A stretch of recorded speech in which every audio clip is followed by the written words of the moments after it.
cứ sự thôi nhỏ là tô ngã gà phu cho mười lá nhà nó nghe lo ngã đến mơ phò giòn e thả hư đó mà nước tháng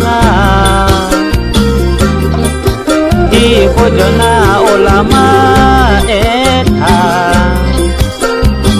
nó gần xa ô mi mà e gà la ho na nó phiêu na như mò là nhà mi tha ho na nó à ba mò la tu nhà ô tu la ho nó mi ho ta ma joga nó thôi biểu ta ta có cho ta nghe lo gì mi đau mi ta khả ra đã khứ ta nghe lo đi nó đã mà họ là ngã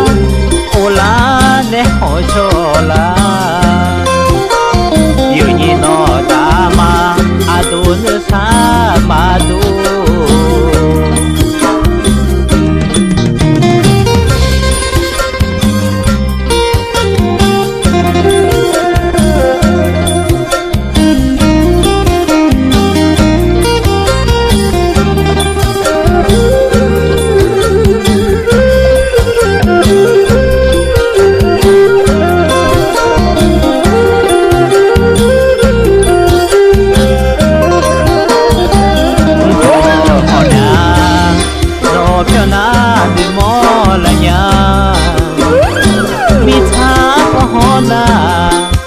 ba mò la tu nhà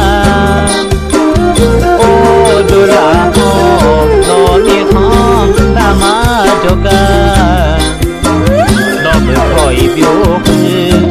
ra ta có cho ta nghe lo đi mi da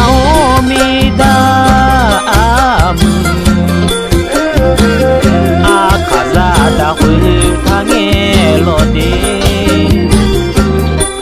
nó đã mà họ là ngã ô lá để họ cho là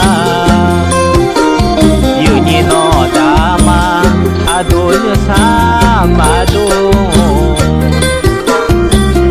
nó cho họ na ngã mi đã tu ni ni mô là nhà